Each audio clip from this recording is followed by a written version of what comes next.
Unahan lamang natin ito mga kapuso dahil marami rin po sa atin nakaantamay at gustong malaman ang sitwasyon doon sa Canlaon mga kapuso, Negros Occidental. Dahil kahapon 3 beses na nagbugaho ng abo yung Bulkang Canlaon at sa Negros Island at tayo sa Phibox. Ang unang pagbuga ay 7:26 ng umaga, 8:23 ng umaga at 9:40 ng umaga kahapon. Halos isang oras ang pagitan. Nananatili ho kasi sa alert level 2 ngayon ng bulkan, pero kung papatuloy po pag-alburuto ay posible manong itaas ito sa alert level 3. Ating makakausap sa pagkakataon pong ito mga kapuso sa Buena Manong Balita Sunday, Direktor ng Phibox, si Dr. Teresito Bacolcol. Director, good morning po sa inyo, Director. Yes sir, good morning din po sa inyo. Mang-istorbo ulit ako, Director. Si Orly po ito sa DCWB. Meron pa ba naidagdag sa 3 insidente ng pagbuga ng abo sa Canlaon sa Negros Island kahapon? So after the 3 asimation events kahapon, hindi na po ito nasundan. But patuloy pa rin natin binabantayan ang Canlaon Volcano. Sa madaling salita, doon pa rin yung alerto sa ilalim ng alert level 2, yung dapat na mga ipairal. Pati, may mga would you know kung may mga kinakailangan bang ilikas na mga residente na maaring malapit, lalo na yung La Castellana, Director? Wala namang kailangang ilikas kasi yung permanent danger zone natin is 4 kilometers and hindi wala talaga nakandun. That's right. Hindi rin masyadong marami naman naapektuhan nung 3 insidente ng pagbuga ng abo. Minor bagamat minor po ito. Wala naman kasi maliliit lang naman yung plume height natin. Nasa 300 meters lang naman. Hindi yung mababa. Tatlo. Hindi tulad ng mga nakaraang mapinsalang pagbuga ng abo na talagang balot na balot yung paligid ng Canlaon Volcano. Sa mga nakalipas siguro mga araw, ano ho bang karagdagang impormasyon na nakukuha po ng Phibox sa Canlaon? Bukod dito sa 3 nangyari ho kahapon, marami pa rin po bang insidente? Hindi lamang natin na babalitaan o napapansin na ganitong mga uri po ng phreatic, explosion, eruption, mga phreato magmatic eruption, Director? Ang kailangan lang siguro natin yung mga residente kailangan lang maging alerto kasi again nasa alert level 2 pa yung Canlaon Volcano, so pwede pa rin magkaroon ng explosive eruption katulad ng nangyari nung the other day na nagkaroon po tayo ng explosive eruption sa Canlaon Volcano, although although moderate explosive eruption lang naman ito. It only lasted for 3 minutes. Hindi naman siguro ito sabi natin na mga paabiso na maaring baka merong pag-aalburuto na nasa ilalim ng bulkan, ano po? Wala naman tayo nakikita batay sa mga maaring panuntunan o mga batayan ng observation sa bulkan. Hindi naman ito tinatawag natin na red flag kasi again but it tells us that the volcano remains restless kasi every now and then nagkakaroon naman talaga ng ash emission activity yung Canlaon Volcano. In fact, marami na tayo na itala since the start of the year. Every now and then nagkakaroon ng ash emission activity ang Canlaon Volcano. So this is just part of its activity being nasa alert level 1 ang Canlaon Volcano. Mukhang ano to, gano'ng katagal itong gantong observation natin sa Canlaon Volcano. Parang 2 taon na yata halos Parang paputol-putol, then magpaparamdam muli siya. Tama ba, Director? That's right. Nagkaroon siya ng, after 7 years, nagkaroon ng moderate eruption na last June last year. And then hindi na siya tumigil pa. Every now and then nagkakaroon ng ash emission activity and then minsan nagkakaroon ng moderate explosive eruption. Ganito naman talaga yung characteristic ng Canlaon Volcano, like noong 2015, 2016 and then 2017, 3 years yun magkasunod-sunod. And then afterwards, 7 years na wala activity, and then ulit na naman last year. So parang ano to, parang andun pa rin yung posibilidad ng major eruption. Kaya hindi binababa sa alert level 1 yung Canlaon. No, yes, the possibility na magkakaroon ng major eruption still there, but for now maintain muna natin yung alert level 2 kasi sakop pa naman sa alert level 2 status sa kanyang pinapakita ngayon.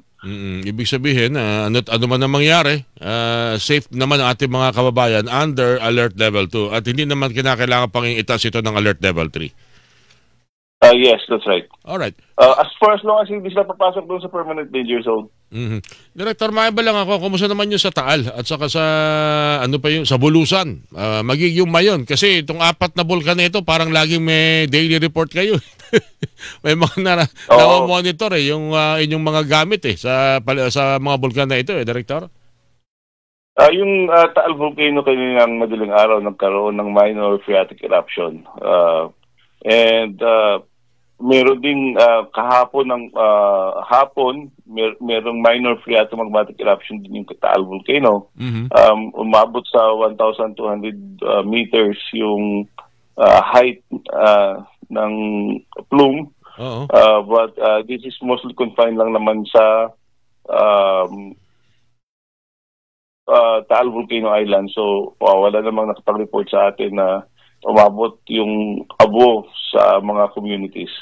Kaya pala merong alerto doon sa malapit na bayan doon. Yung laging nadadalhan ng nililiparan ng abo ng Taal. That's right. So even then nasa alert level 1 pa rin yung Taal Volcano. Yung Bulusan naman nasa alert level 1 pa rin for the past 24 hours. Nakapag tala tayo ng 22 volcanic earthquakes sa Bulusan. And yung Mayon Volcano, nasa alert level 1 pa rin for the past 6 days. May isang volcanic earthquake, wala tayong nitala sa Mayon Volcano. Ayun, okay. Pasensya ka na, Director. Pag ako'y napapatawag, laging itong 4 na vulkan na akin tinatanong sa iyo dahil ito talagang very active to. Kompleto pa ba yung mga gamit natin dito sa 4 na vulkan na ito? O baka iba na ba? Nanakaw na. Huwag naman sana. Well, yung may complete talaga tayong gamit would be yung Taal Volcano and Mayon Volcano. Sila yung the ideal instrumentation na dapat makita sa isang okay. So, yung Taal and Mayon. Yung Taal and Mayon. Kaya pala laging doon may nare-report na nawawala kung ano mga gamit. Napakahalaga pa. Huwag niyong bakalin po yan. Mahalaga po yan sa pag-monitor po ng bulkan ng aktibidad ng mga bulkan ng PHIVOLCS. Anyway, Director, last na lang talaga. Nitong mga nakalipas na araw kasi, may nakausap ako regarding doon sa usapin pa rin po nitong The Big One at yung West Valley Fault. Laging ando doon yung ating preparation, pati yung paghahanda, yung dapat lagi may go bag, dapat pinatitibay. Mukhang dapat din daw sigurong pagtuon ng pansin, siguro baka ito rin ang maaaring rekomendasyon ng PHIVOLCS, na magkaroon talaga ng pagbabago sa building code, lalo na doon sa mga malapit o yung nasa peligro nitong West Valley Fault na ito, itong fault system na ito. Tingin nyo panahon na rin na dapat may pagbabago po dyan, Director? Yes, so in fact may proposal ngayon sa Congress na i-revise yung building code, and in fact yung National Structural Code of the Philippines is also up for revision na naman kasi every 5 years binabago yan. So yes, tama po kayo, kailangan talaga, and tama rin po kayo, observation nyo, yung we've been preparing for the Big One, yung earthquake drill na ginagawa natin, yung go bag. But then, ito naman kasi on the assumption na yung building natin, hindi yan magkukolapse. Yung ginagawa nating duck over and hold, on the assumption na mag-duck over and hold kasi isang building na hindi magkukolapse. Kahit mag-duck, kahit na perfect ng duck over and hold, kung hindi sigurado yung gusali. Actually, yan ang dahilan ng pagtanong ko po sa inyo kasi marami pa rin na nagsasabi na pag may yumanig, tatakbuhan pa rin palabas ng gusali. Alam nila daw kasi yung duck cover and hold, kaya lang hindi nila alam yung integridad ng gusali. Parang Yun ang naririnig ko rin magkaminsan. Sabi ko, mukhang kinakailangan yata talaga. May tiwala tayo sa pinaiiral natin na paraan ng pagpapatay ng mga gusali, mga building, para hindi ho nagdadalawang isip ang ating mga kababayan na mag-duck, cover, and hold. May punto rin pala yung direktor, ano? Yes, tama po kayo.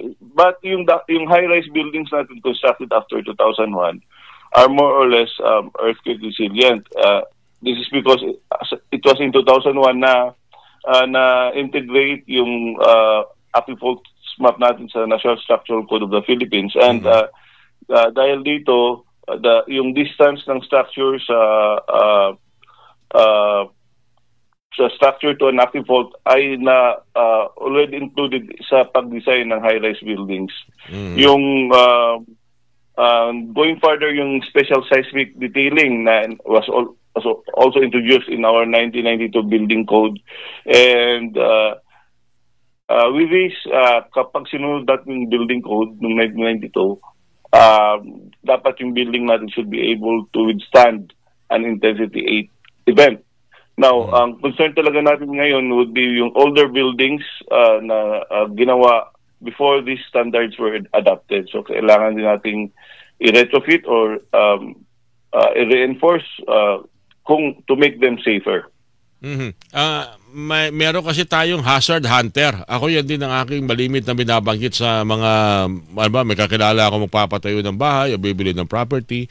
Binabanggit ko, puntahan mo yung hazard hunter PH sa FIBOX, di pa ba, Director? DOST. Para malaman ninyo, hindi naman sa hindi natin sila sinasabihan na magtayo ng bahay doon. Pero dapat alam nila kung anong klase yung kanilang ipatatayo at limitahan yung taas. Hindi ko lang alam kung may mga ganun din pinag-uusapan. Lalo-talo na malinaw naman itong mga impormasyon na ito available kung titingnan nila ng ating mga kababayan, Director. Yes, tama kayo. Kung papalagay sa ng bahay, sinasabi lang naman natin, dapat hindi magpapatay on top of an active fault. Now, makikita nyo na doon, may mga ground shaking tayo na hazards.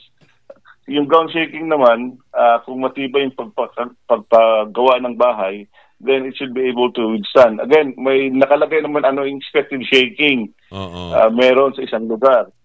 So, dapat ma-design nila yung bahay based doon sa intensity ng shaking na nakikita nila sa Hazard Hunter PH. Mukhang dapat ito rin siguro tingnan rin natin. Total, mainit ang usapin ng DPWH, mga construction dahil ilang mga nilalagay daw mga government infrastructure on top of the fault pa ho mismo. Hindi naman tulad sinasabi niyo, hindi naman sinasabi na wag magtayo ng struktura, pero dapat it can withstand kung ano man ang mangyaring pagyanig o pag-shake doon sa lugar na yun nalalagyan ng structure.